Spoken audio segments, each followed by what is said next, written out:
everyone, and welcome to SUNUP. I'm Lyndall Stout. Oklahoma wheat producers will soon have a new variety to consider. To learn more about the latest release from OSU's Wheat Improvement Team, let's head to the greenhouse to talk with Dr. Brett Carver. I'm used to the experimental number, which is OK 18510, but we're going to be calling it now high cotton to give a sort of a positive ring to it. Sure, that's kind of an old saying, right? That just means things are going pretty well, right? Things are going well, and that's what we hope producers will be saying this spring, at harvest. We've had a challenging year, but still, let's hope we have a good harvest, and whatever that variety may be, let's hope it's good. And if it just happens to be high cotton, all the better. We'll take it, that's right. I love that Oklahoma optimism. So obviously there's probably a number of attributes that led to this one being selected. Let's talk first about the ancestry. Yes, this is where I think high cotton stands apart from, say, the double stops and anything with a lot of Jagger lineage. There just isn't any Jagger that's there to speak of. What is there are lines from Summit, the biggest breeding program in the world. Okay, and we picked one up in the country of Turkey and used that as a direct parent, which is very unusual. Then we have, if you go 3 breeding cycles back, which it goes back a little ways, but still, it's within the modern time, we see this plethora of pioneer germplasm, 2174, 2163, 2180, and others that may not be familiar. And so there's a definite pioneer lineage and backbone to this variety, and I think you might be able to pick that out. Let's talk about the yield potential and kind of the performance out in the field. That's always important. Yes, and so the experimental number is 18510. I've been watching this variety since 2018. It really caught my eye the first year we had it in yield trials, and it's caught my eye ever since because it continues to rank either first or second in our breeding trials from 2018. That's 5 years of that. 1 year it went down to 6, but that's out of 40, so it's still pretty good. It's really pushing, I think, the envelope for yield in our breeding program and a lot of others, because we've also tested it in the Southern Regional Performance Nursery. That is an ARS nursery with other great varieties from other great institutions. It finished tied for first in 2021, which is a really tough year. A lot of disease, and we had freeze.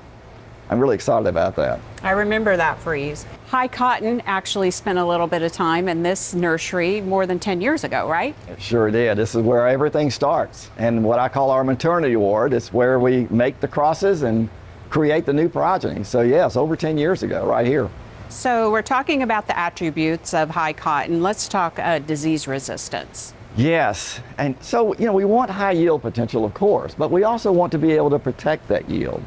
And that's what high cotton does provide. I think it comes with a pretty good insurance policy, a genetic insurance policy of leaf rust resistance, stripe rust resistance, and resistance to many other common diseases in Oklahoma. The one that doesn't hold a fair level of resistance to, that we don't have a lot of, is powdery mildew. So I would caution producers, if you have a really lush canopy, watch the mildew.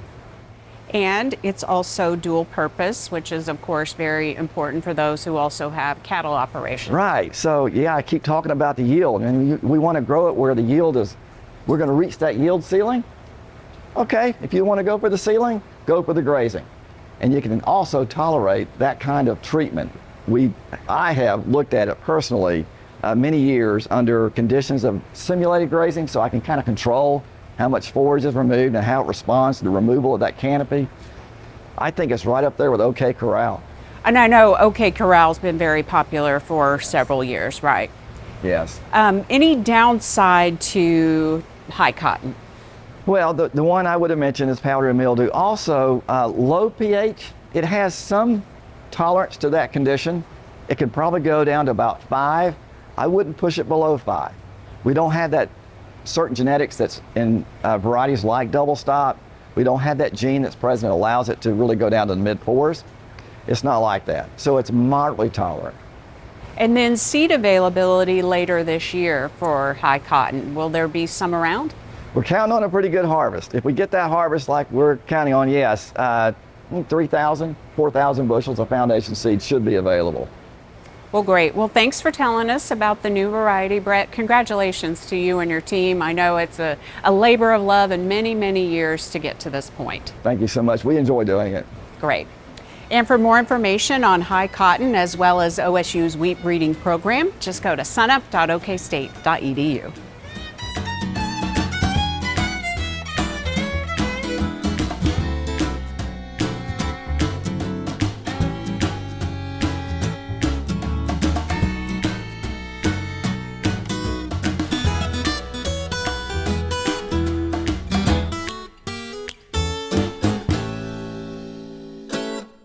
This is the Mesonet Weather Report. I'm Wes Lee. Rain chances for Oklahoma have been in the forecast now for several weeks, but where it has fallen has not been equally distributed. This 5-day rainfall map from midweek shows that all of the rains were south of I-44.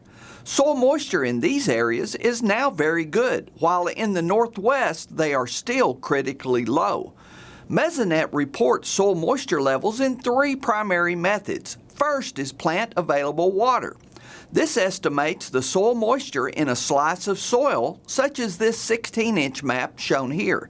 It is reported in inches and is very soil type dependent. To illustrate this, focus in on the amounts reported in Oklahoma County, where Spencer has 2.35 and OKC East has 2.58 inches. Now let's look at the percent plant available water, the second method we report. Here we see that Spencer is the wetter of the 2 sites at 98% due to differences in soil type. The third method, fractional water index, is simply how wet or dry the sensor is at a particular depth and is not dependent on soil type. This map is at 10 inches and shows green near 1s in the east and 0s in the panhandle. This illustrates areas where we need the rain the most. Now here's Gary with some yearly rainfall numbers. Well, we have more progress on the U.S. Drought Monitor report for this week. Seems like that's becoming a weekly occurrence. Let's get right to the new map and see where we're at. Well, let's start off with the northwestern half of the state. Unfortunately, no improvements in that part of the state. We're really talking about roughly a line from the I-44 corridor to the northwest. But when we go to the southeast of that line, and it's a little bit skewed up into north central Oklahoma down into south central Oklahoma, we see that much of the southeastern 1/3 of the state up into the northeastern part of the state is now free of drought. The yellow is abnormally dry conditions. That also signals an area without drought. It's either generally an area going into drought or coming out of the drought, and in this case it's coming out of the drought. So we are continuing to make progress across the southeastern part of the state. Unfortunately, we just need more rainfall in the northwest to see similar improvements. Nothing shows the divide between the northwest and southeast more than the last 60-day rainfall map from the Oklahoma Mesonet. Here we go from less than a 1/4 inch up in the panhandle to more than 14 inches down across southeastern Oklahoma. And right there, right along the I-44 corridor, roughly, we see a fast transition from about 2 inches to more than 4 to 5 inches. So a 2 to 3 inch difference in that small strip of land. Unfortunately, this has continued over several months. So again, that's the difference between the southeast and northwestern parts of the state. When we look at the departure from normal rainfall map, again for the last 60 days, we see that divide once again. We go from deficits of about 1 inch to surpluses of about 1 inch, again across that southwest to northeast line across the state. So in those areas that have the big surplus over the last 60 days, that's where we're without drought. And the areas where we have deficits over the last 60 days, those areas still in drought, pretty obvious. Now let me talk to you a minute just about the long-term drought situation. So if we look back at the last 365 days, we see really over most of the state we have deficits of 5 to 10 inches, in some case more, some case less. Some cases were above normal, greatly above normal in the example of east central Oklahoma and far southeastern Oklahoma. But by and large, we do have those long-term deficits. So why are we without drought in some of those areas? Well, those short-term surpluses have overwhelmed the impacts of the long-term drought. But it does show you that if we go back into a loss of rainfall in the future, we would probably go back to those drought conditions in southeastern Oklahoma. That's it for this time. We'll see you next time on the Mesonet Weather Report.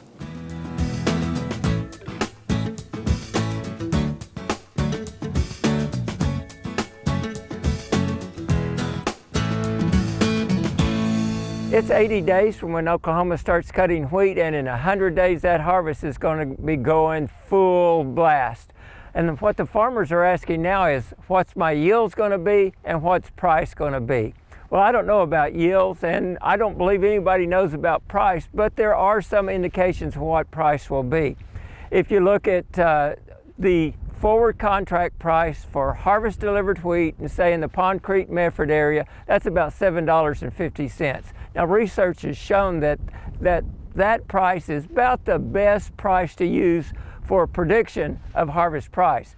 Now, we know it's not going to be $7.50. It's going to be somewhere, in my opinion, between $7.50 and $8.50. If you look at those prices and go back to Thanksgiving, we could forward contract for $8.50. It wallered around $8.35 to $8, and that for a month and a half, and then it fell down to $7.40. If you'll look at, say, the Panhandle, they're a nickel higher. Southern Oklahoma is about 40 cents lower, but $7.50 to $7.75 is the best estimate right now. Now, there is a possibility that we could see wheat prices as low as $6 or as high as $10 or $11. If you'll go back to 2010 and look at prices, daily prices in the Medford Pond Creek area from 2010 to present, you'll see that in 10, 11, 12, and 13 that wheat prices ranged between $6 and $8. We had increase in production, increase in any stocks, and prices fell below that $6 level. And then for 14, 15, 16, 17, and 18, prices ranged from $2.60 and $4 and moved in those areas. I think that's the two areas we got to look at as we're looking at prices out to the future. Now, if you look at 21 and 22 prices, you had COVID, prices increased from around $4 to $4.50 to $8, and then you had the war, they went from 8 to 13. I think COVID's out of the market now, but we still have that war impact. I basically throw away those prices when I'm looking at what prices could be in the future, 21 and 22, throw those out. Now, if something happens, we could see $13 wheat again. But if we'll get the war taken care of and we get COVID taken care of, I think that $6 to $9 range is good as long as we got relatively tight stocks. And when we get more stocks, it's going to fall below 6 and maybe even go down to 4. One thing to look at is to justify that price range is the world's wheat production and use. You go back to 2013, you had use at 25.5 billion. You had production at 26.5 billion. For 13, 14, 15, 16, and 17, you had production 1 billion bushels higher than use. And so we had a dramatic increase in stocks, and prices fell in the tank as we just talked about. What's going on now is with COVID and the war, use increased dramatically relative to production. Every year, 17, 18, not 18 was a bad year, but 16, 17, 18, 19, 20 was record production, but we had larger increases in use and prices went higher. For the last few years, use has actually been higher than production, and that's why we've had the $7, $8, $9 wheat prices. If you look at those ending stocks, you go to 15, 9.1 billion, 16, 17, 10.5 up to 11 billion bushels and down to 9.9. That tells me that the use is declining a little bit, production's holding relatively stable, and our prices are going to come down. And that's why I'm comfortable with this $7.50 to $8.50 price for harvest coming up, and the $6 to $10 price range. Well, thank you for joining me on Tailgate Talk on Market Monitor. I look forward to visiting with you next week.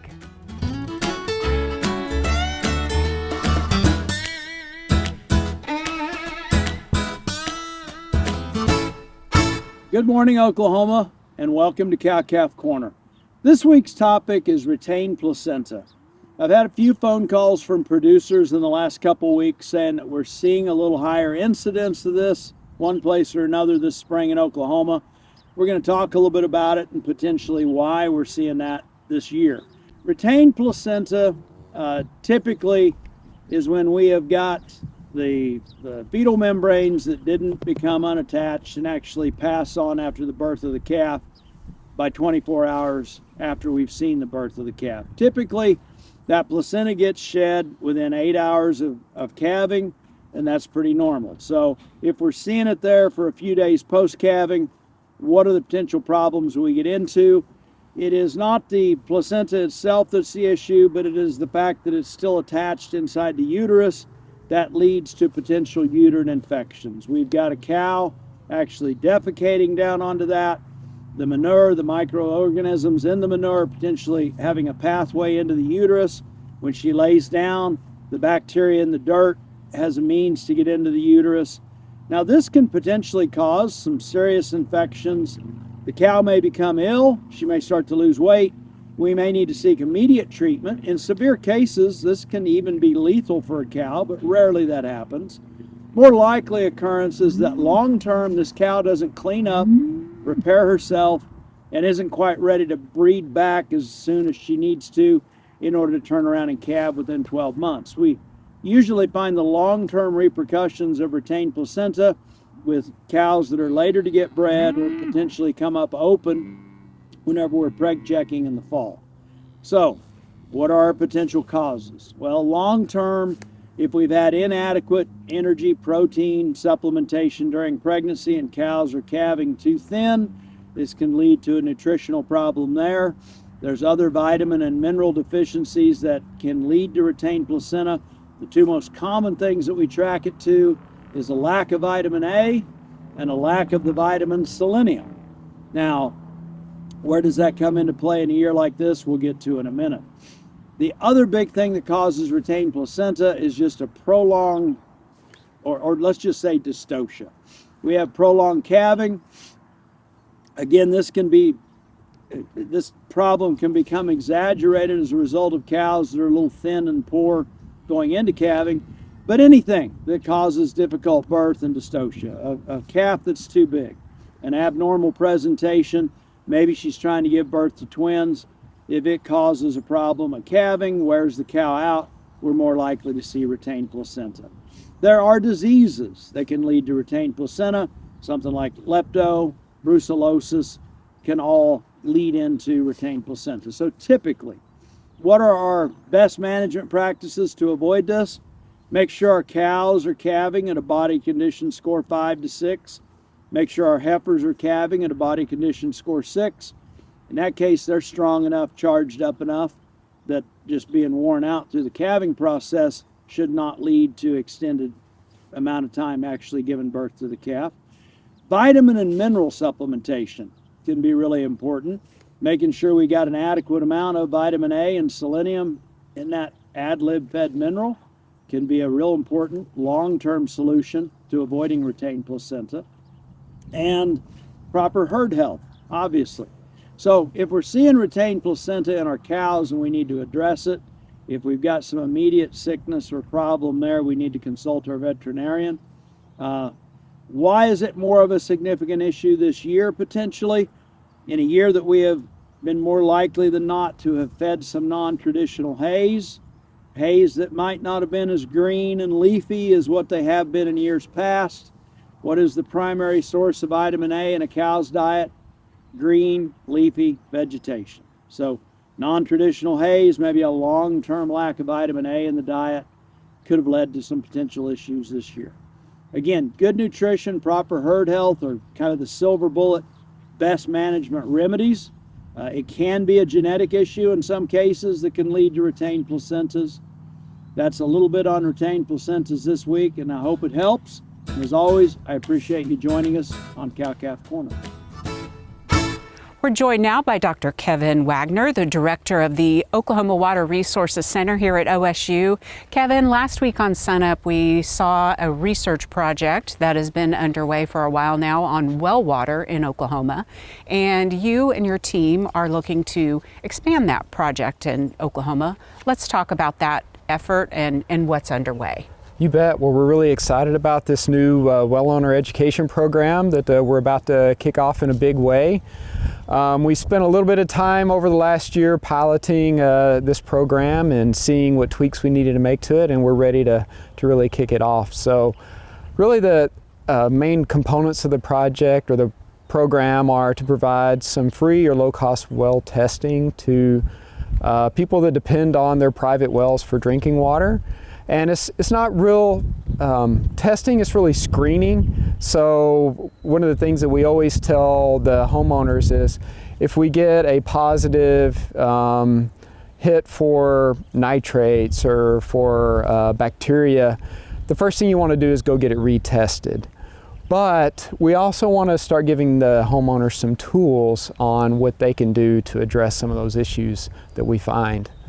And you have been studying this for quite a while, really since you got to Oklahoma and did some initial surveys to determine where this ranked in priorities for Oklahomans. Right. So back in 2018, we did a statewide survey of, what are the biggest issues that citizens of Oklahoma are concerned about related to water, and drinking water quality was their number one concern. So since then, since 2018, I've been working to find some ways that we can address those issues and those concerns.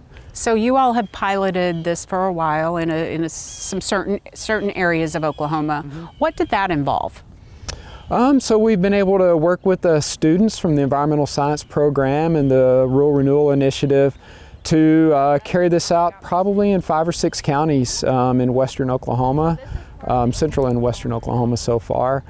And so the students have really worked closely with the county educators in those counties to carry out the program. So they'll go to the counties, work with the county educators to advertise the program. Then when homeowners brought the water samples in, they did the testing of those. And then the evening after we've done the testing, we deliver the results back to the homeowners through a short 30-minute to 1-hour education program, just to talk to the homeowners on how to interpret the results, and if they've got a positive, like I said earlier, then what are some actions that they can take to improve or protect their water. And I'm sure it's a case-by-case plan based on what those screening results are. It is. Some things are more difficult to address. Like if you have bacteria, you need to do some things to probably chlorinate or decontaminate your well. If it's nitrate, then you probably need to install, a water treatment system to help remove that. So over the next year, we're going to be putting together hopefully some short videos on water quality as well as treatment methods that a homeowner can employ. And this is all part of a grant, right? So you got to make sure the funding is here, and then you can implement it more widely. Right, and the grant is all focused on human health. And so, that's a major focus of what we're going to be doing is to ensure the quality of the water from those homeowners. And most homeowners probably don't recognize that, really their water quality is their responsibility. If you're on a public system, there's rules and regulations in place to make sure that the water quality is maintained at a high level. But if you're on a private well, it's up to you to maintain those. So, part of our job is just getting the word out about that they need to be testing it, and, if they need to treat it, we want to provide some assistance to them on that. And then the other piece is, just educating them and making them more aware of water quality. Well, sure. Lots of wells in Oklahoma, of course, and that One Health initiative that deals with lots of aspects of health, human health and animal health, is super important to the citizens of our state. Well, thanks for telling us a little bit about this project as it starts to unfold.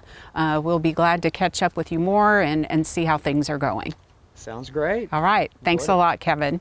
And to learn more about what's going on at the Oklahoma Water Resources Center, we have a link for you at sunup.okstate.edu.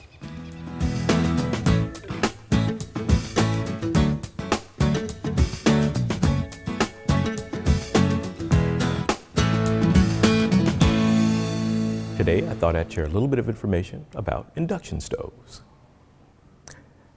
When a food is cooked, there are various mechanisms that transfer heat into the ingredients. One of those mechanisms is conduction. This occurs when heat is transferred from the cook surface into the food.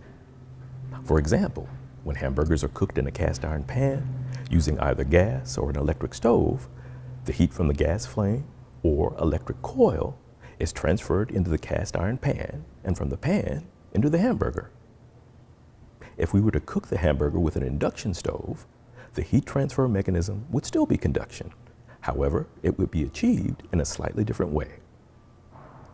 Rather than heat being generated by an external source, such as the gas flame or the electric coil, the heat is generated within the pan itself and then transferred into the food.